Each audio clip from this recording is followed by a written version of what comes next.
welcome to the latest episode of Extra Time with Girls on the Ball. We are back in England. It's far too cold. I'm not very happy about it, but the WSL is back with some first goals, some ACL returns again, sold out stadiums, some absolute goal fests from some of the most unexpected places. And once again, the championship is doing bits. I'm Rachel. I'm Sophie. And this is Extra Time with Girls on the Ball.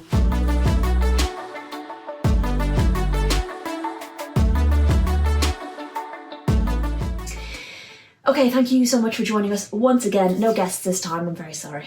Maybe we'll do that again. I forgot about this situation. Yeah, sorry.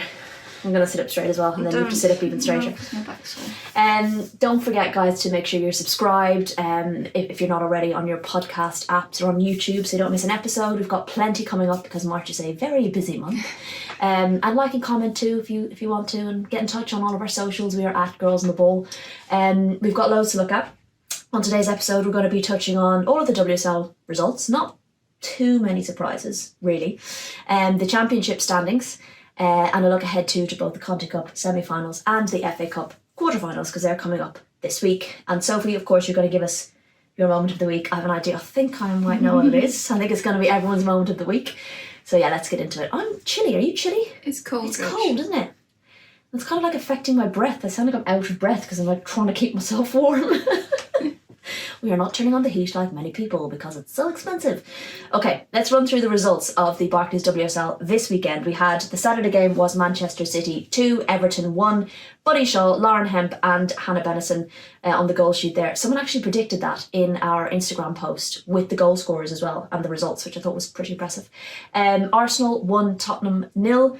Alessia Russo with the goal there at the Emirates. Aston Villa 1, Liverpool 4. Mailing Fisk, Hogue and Koivisto with 2. Oh God, has to take a while. Bristol 3, Brighton 7. Connolly, Aspen, Thestrup, Turland with 2, Bremer, Pinto, Haley, Lusada and Robinson with the goals. Jeez, that was as long as one of our episodes. Then we had West Ham 1, Manchester United 1, Williams and Assaye with the goals there. And Leicester 0, Chelsea 4, Bjorn Ramirez, Wrighton Canrid and Macario with the goals. We will get to that. So currently it does mean that the table is Chelsea stay top on 37 points. Now with a better goal difference as well. Then City, who are also on 37 points. Arsenal in third on 34 points. 9 points behind is Manchester United on 26 points, joined by Liverpool, but United have the better goal difference. And then at the other end of the table, Bristol remain on 6. West Ham are in 11th spot on 12 points, a drop from 10th because of Brighton's win, which has seen them overtake West Ham and Everton. So they're on 14 points, same as the Toffees, but they have the better goal difference. Bristol are in major trouble. We will get to that. Yep. You were at that game. Yeah. It was a tough one. Yeah. But you enjoyed the apple bouncing race. I mean, part of why you go to Bristol. I am joking. I go for the football. But yeah, the apple bouncing race was particularly chaotic. They kept bumping into each other, so... Well, it's on our good fun. It's on our Twitter. It's well worth a watch. Right, let's start with Man City versus Everton. We watched this one from the couch because it was a 12 o'clock kickoff, so getting up to Manchester for 12 is always tricky. And we had my dad over until quite late on Friday night, and he flew home on Friday night because he'd been buddy sitting for us while we were in Marbella. I do quite enjoy getting up and watching a bit of football on the couch, with a cup of tea in the morning. It's very lovely. relaxed. It is. It's very nice. Very relaxed way of doing things. A game of two halves. Sounds cliche, but, you know, it kind of felt a bit like that. Everton weren't brilliant in the first half. They were better in the second. Yeah, I still think City were comfortable. Were comfortable overall. Sure. And I think it was, you know, they are so strong at the moment. That was their 12th win in all competitions on the bounce, which is pretty impressive. I kind of wrote about it today for The Guardian. I kind of said that it's a collective effort from Manchester City. So obviously your eyes go to your Bunny Shaws and your Lauren Hemps, who got scored this weekend as well. But actually it's the really high standards from the whole team and the consistency that's been sort of played throughout the season that is getting them these results. And they're of a really high experience and high level these days to get them there. So I think it was Gareth Taylor in post-match who talked about the mentality shift this season, and I think he's perfectly right. And even when, you know, it was a really hard, for both teams, it was really hard coming back off the international break, having the early kickoff on a Saturday. That was like, they all came, a lot of the players, some of them only came back in on Friday. So it's a really, really tight turnaround. So nothing is going to be like completely streamlined or functioning as it was maybe before that when they ended 2 weeks ago. So it's about getting the job done. It's not always going to be pretty, but I thought Manchester City did it definitely enough. They created a lot of chances. They took advantage of when Everton were not at their best. Everton? You can pass the ball to Bunny Shaw. She's not on your team. Like, I don't understand. She doesn't need help. Bunny Shaw doesn't need help scoring goals. For me, like, it's this whole thing about football these days where possession-based football and playing it out from the back and building from the back and all of that. But when you consistently start passing it to the opposition in your own box, maybe just for 5 minutes you should be doing something different and kicking it long just to calm things down a bit. I said this earlier in the season. In the first half, the first goal was purely an error from, was it Justine Van Haven at the yard? Yeah. And passing it straight into the path of Bunny Shaw, who was in on goal, and she's the one person. There are many people you don't want to do that to, but it's particularly Bunny Shaw, who is the league's top goal scorer this season. So that's kind of an error you really want to cut out, and it's kind of just unnecessary, I think. And yes, Everton did well. They had a blow before the match. They basically didn't have many recognised centre-backs. I feel like we say this. Megan Finnegan was ill every before weekend. the game, so it meant Lucy Hope came into the centre-back role alongside Justine Van Havermaet. I think it was, just a bit of a makeshift, and they did well. That's the thing, they did well. Yeah. But I think Manchester City were always going to win it. Yeah, but I think for a team that were a bit cobbled together again, and I feel like we say it every weekend, and it's almost like they have like a jigsaw puzzle, and they have to keep shifting around the pieces, and somehow every time it looks like a football team that performs quite well every single time. It's not the original picture, but it does a job. So I've been quite impressed with how they've done that. Hannah Bennison scored an absolute unbelievable goal in the second half. Nothing Chiara Keaton could have done. She was completely stretched to her absolute length, and it grazed the underside of the crossbar. That was all from, and they had a chance at the end of the first half, I think, Everton. Their press, when they pressed and they forced Keating into, there was nothing she could have done about the shot, but I think that passage of play beforehand, I think it was from the press of Everton that forced it out to Hannah Bennison for her to have that shot. So they have those capabilities, and Manchester City did look a little bit fragile in those situations when under pressure.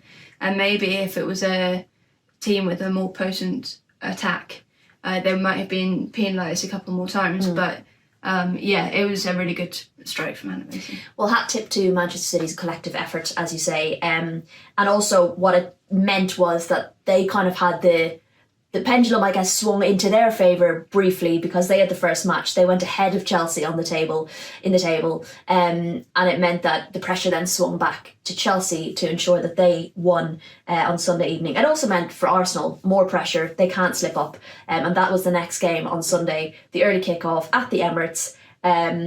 Sold out Emirates again, over 60,000 this time, and an all-female ground staff and policing unit, which is really cool, obviously in honour of International Women's Day, which is coming up, which was a very cool thing to see. And I think Beth Mead got her 40th assist in the WSL for the same team, which I think is more than anybody else has done. So a couple of cool things happening in that game. A struggle, once again, for the Gunners to break down that kind of lower block. They seem to overthink it at times, and kind of, I've touched on this before, the itty-bitty passes in and around, and kind of those decision-making moments of when to shoot and when to pass. I think Beth Mead did probably look the most likely to score for the Gunners, and they did have a lot of intensity in the kind of opening minutes of the game. I'm actually going to give all my credit to Tottenham. Right, of course you are. Because I think that the way that they've performed and the way that they've developed those defensive areas has been absolutely eye-catching since that Manchester City result earlier in the season. And yes, Arsenal struggled against low blocks, but I kind of got a different feeling from this game compared to the one at the North London derby, where I didn't feel it was like, I don't know how to put it into words, which is kind of hard when it's on the podcast. But I didn't get the same frustration feeling from Arsenal. I think they were always going to get their goal. I kind of had that feeling that they were going to score. Whereas I didn't at the North London derby the last time round. Okay. And I think I just think you have to give credit to Tottenham and how well that they kind of played and they created chances. You know, in the first half, for a long time, the only chance on goal was Jess Nather's one that Manuela Sinsberger tipped into the bar. So they did have a good attacking threat. He picked Jess Naz. I thought she did well alongside Martha Thomas. I think they provided a bit of an outlet for Spurs, and yeah, it was just a really cagey game. Okay, they're not mutually exclusive, you know. I was just going to touch on Arsenal's difficulties before we went on to how well Spurs played, but you completely nipped that in the bud. I think as well against this Arsenal side, you don't need that many chances. I think we've seen that across the season, that if teams are efficient with their possession and good on the counter, that Arsenal can be shaky at the back sometimes and they can leak goals. And I think with it only being 1-0, because Rusa did eventually get that goal, a lovely assist from Beth Mead in the second half, but with it only being 1 goal, you just never feel safe if you're, I guess, an Arsenal fan, because especially with the team like Spurs, and they did it in the North London derby, they can be very efficient in front of goal. I think that last, especially the additional 7 minutes, was pretty nervy for them because they knew what the stakes were, and Spurs did keep pushing forward a bit in that final 7 minutes. But yeah, I think there's positives on both sides. Yeah. For Arsenal again, like as you say, missing important players. Yes. And Steph Catley and Caitlin Ford only got back on Friday from the other side of the world, as did, I guess, Charlie Grant, who I don't think started. No, she didn't start for Tottenham, but they came across the other side of the world.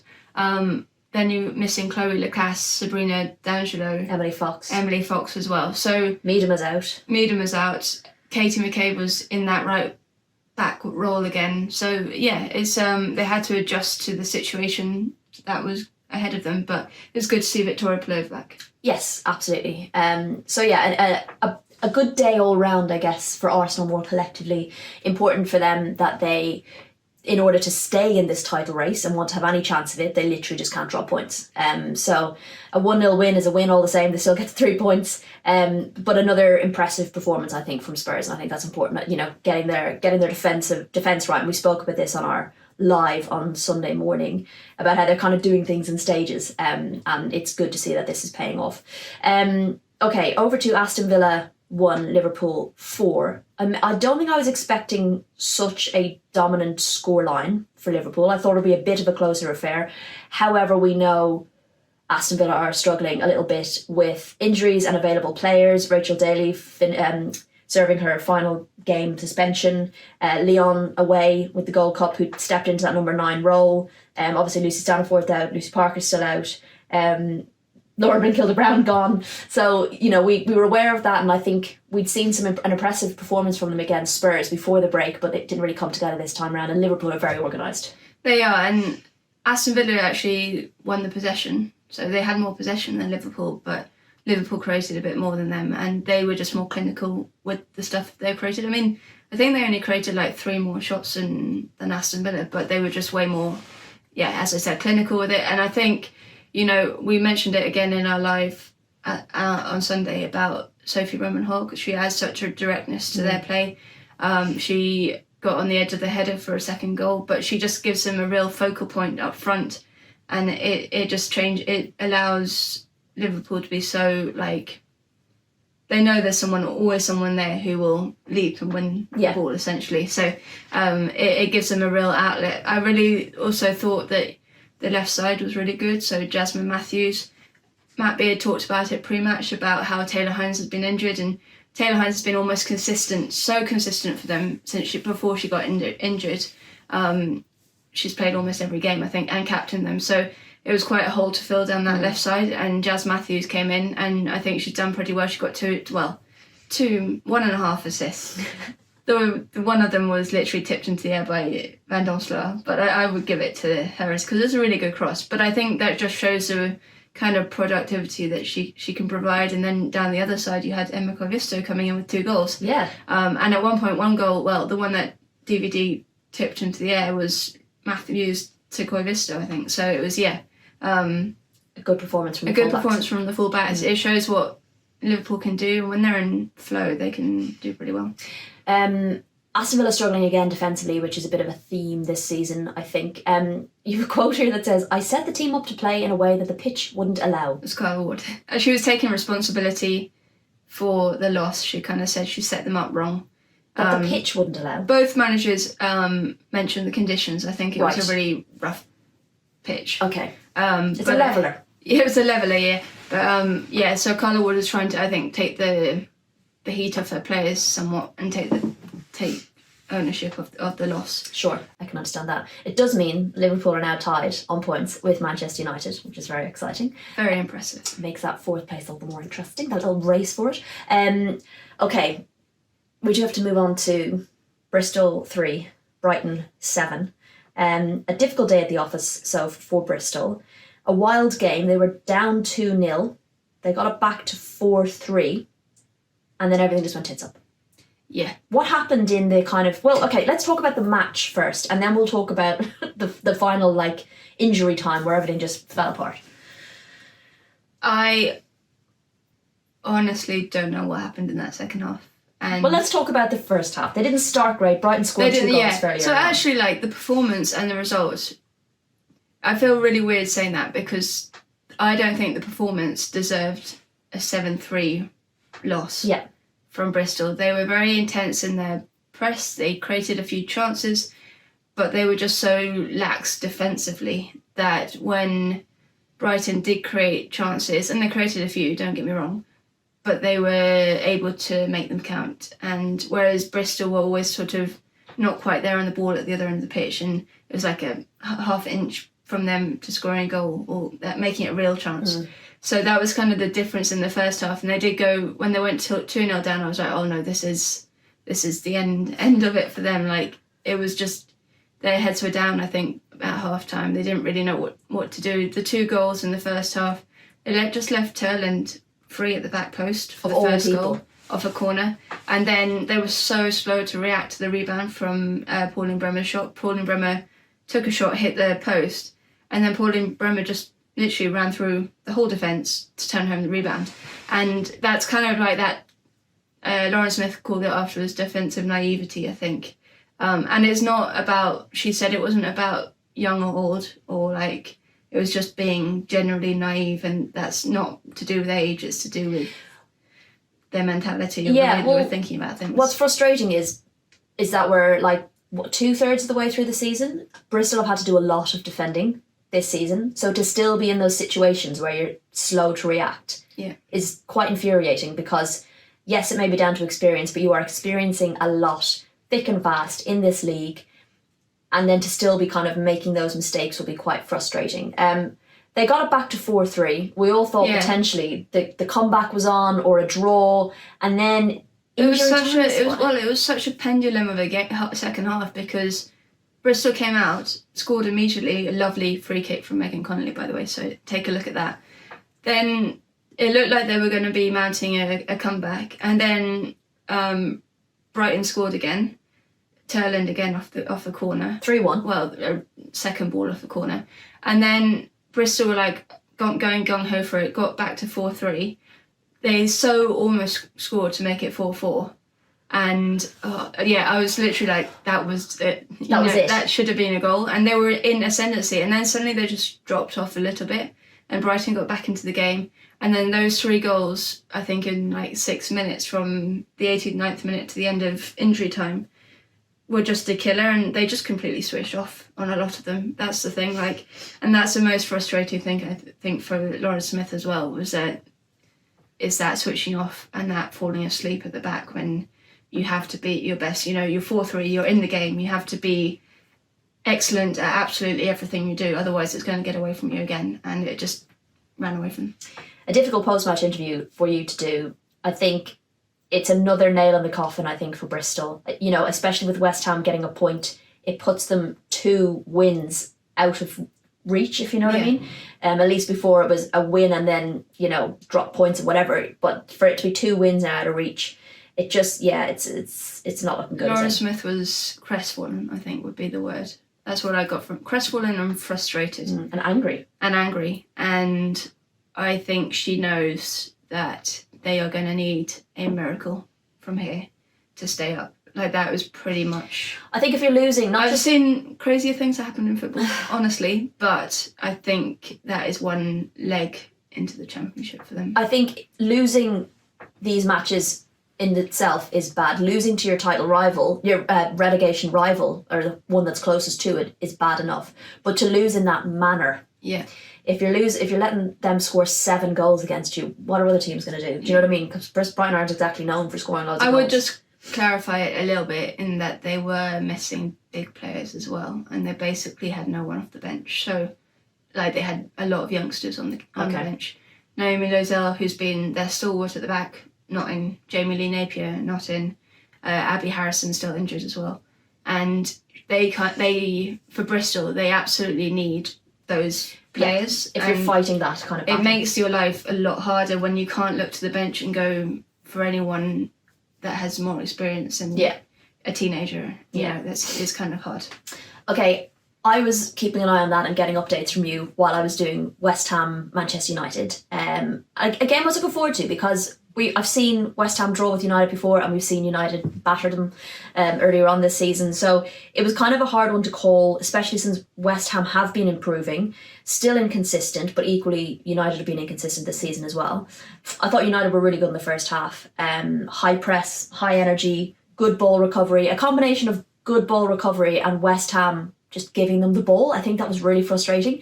Like you said earlier, passing out from the back when it wasn't working, they got an early goal, United, and it came from, they made the mistake like almost minutes earlier where Mackenzie Arnold was keen to play it out through the middle to Gorey, passed her the ball when Gorey was under pressure, and the ball was robbed. And that's exactly what happened 2 minutes later for the goal. And it's a bit frustrating when you watch it because you're like, it's not working. Take the pressure off for a minute. Like, she was also playing cat and mouse with Rachel Williams, who started, which was great to see. But she was playing this game of like, keep and hold of possession just a little bit too long with Rachel Williams bearing down on you, and she will not stop. And a couple of times she blocked the ball, and we'll get to what happened in nearly the last kick of the game. But it was just a bit nervy at times from West Ham.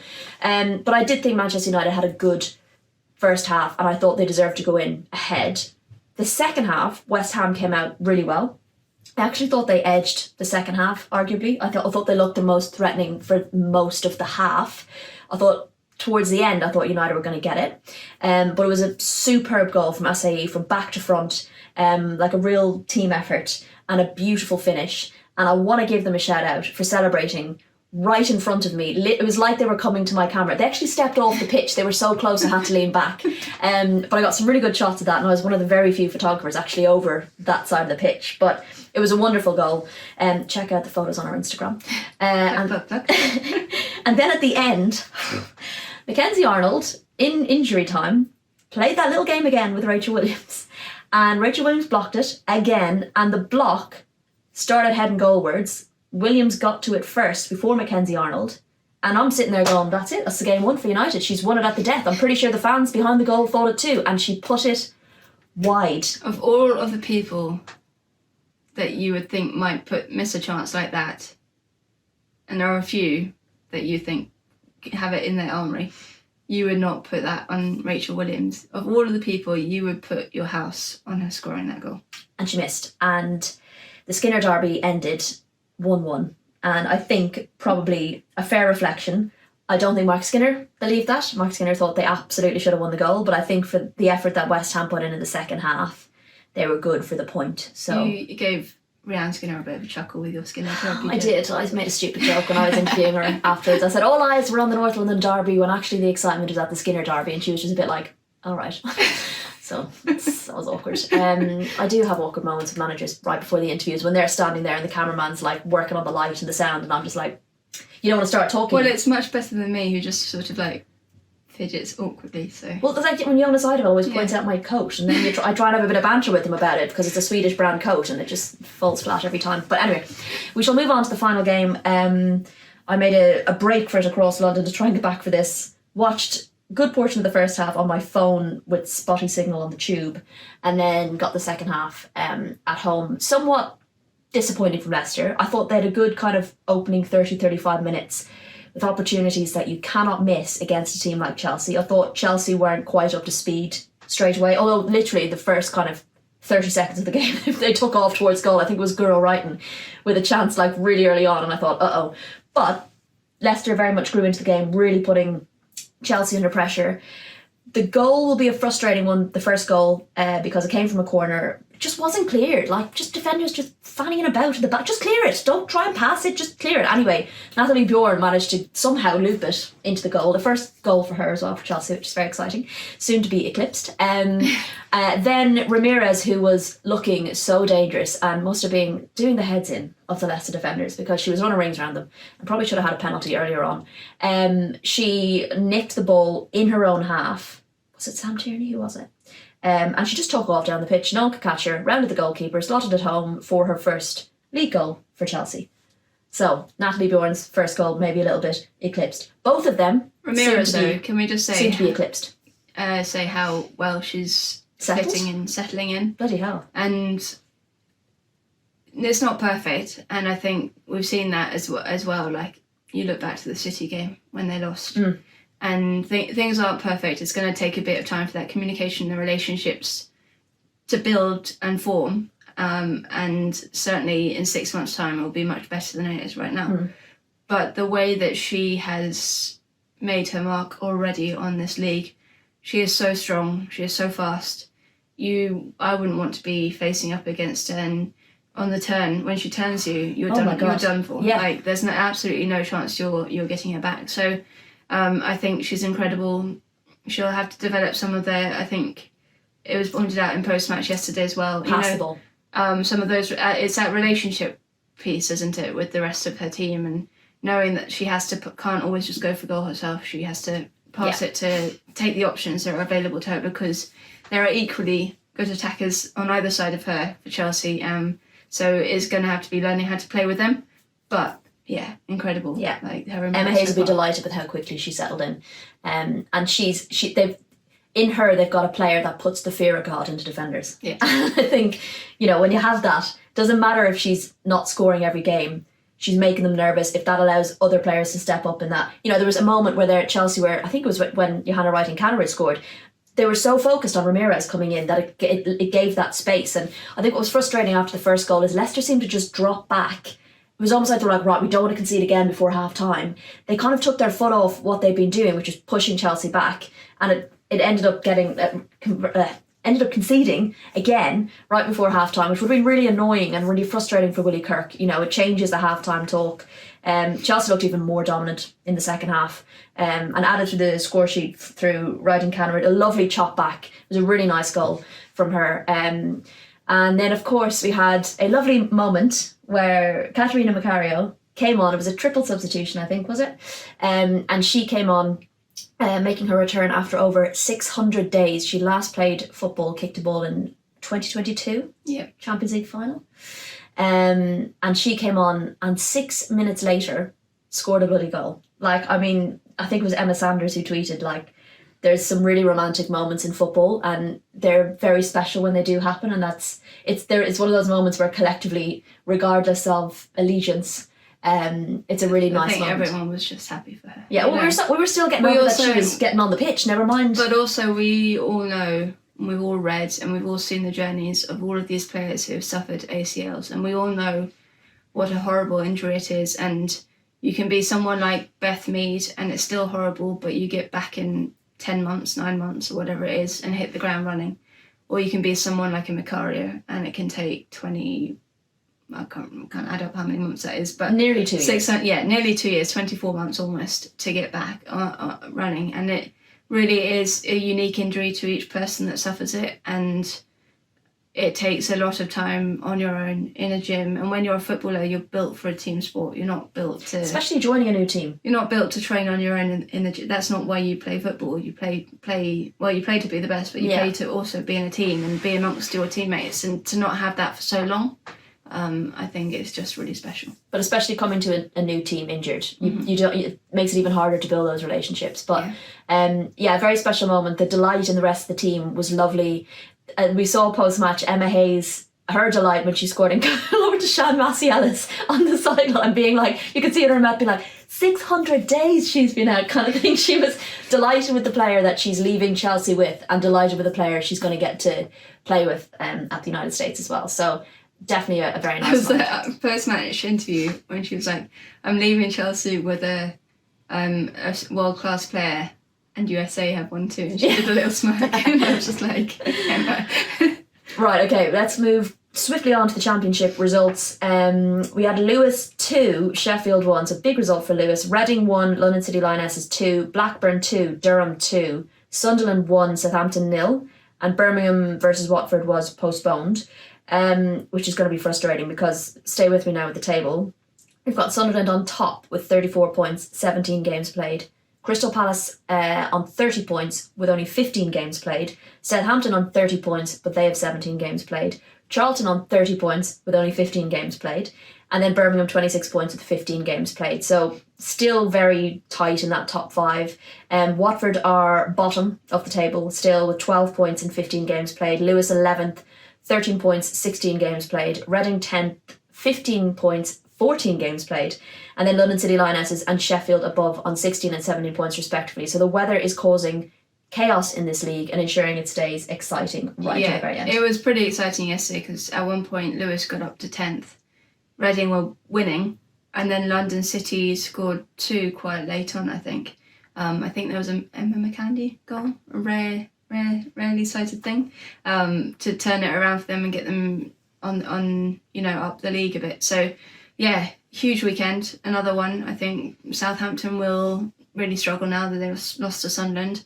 I still think it's now Palace's to lose. It's Palace's to lose, like because, 15 games, 30 points. Charlton on the same points and same games played. I just think Palace's goal scoring this season has been ridiculous. And the players that they have in there who are like Elise Hughes is running away with the goal scoring charts. They've got Annabelle Blanchard as well. So I just think in terms of goals scored, they're going to... So your mindset's shifted now. Let's note that here in this podcast, because for quite a while you've been saying Birmingham are going to win it or Southampton are going to win it. So yeah, we're changing again. Changing again. Fair enough. Okay. I might change back in 2 weeks' time. We are going to come to your moment of the weekend. We may have touched on it already, potentially. No. Yes, basically covered We've everything. basically covered everything. I just need to say the words Go at on. this point. What's your moment? Kat Macaria's goal. Simple. Love that. Well, we'll chop that up and put out a 5-second clip. Brilliant. I thought you were going to say that, and I'm not going to criticise because that is absolutely fair enough. Right, this week we've got 2 cups to focus on. We've got the Conti Cup semi-finals, Arsenal versus Aston Villa and Manchester City versus Chelsea. Then we've got the FA Cup quarter-finals at the weekend. Liverpool versus Leicester and Brighton versus Manchester United are on Saturday. And then Everton versus Chelsea, Spurs versus Manchester City on Sunday. We will be covering both Conti Cup games, and we'll be doing Brighton United and Spurs Man City in the FA Cup. So plenty going on this week. Plus, we will be visiting Everton. We will. Hopefully. Having a bit of a chat with a few players. So definitely something to keep your eye on. We'll try and get that out in the next couple of weeks. And a reminder before we go, I did say this already, but make sure you're subscribed and following us so you don't miss any episodes or any content that's coming out. And as we've touched on there, because March is a very busy month. Very, very busy. We've got FA Cup, Champions League, Conti Cup, WSL, Conti Cup final. Women in Football Be Inspired Conference. Loads of other 90-min talks. I might pop off the under-17s. Sophie might. She didn't even tell me that. I've just heard about it now. She might leave for a bit. So yeah, there's lots that's going to be coming out across the channels. So yes, make sure you're following us. Thank you for joining this week, as ever. And until next week, we'll see you very soon.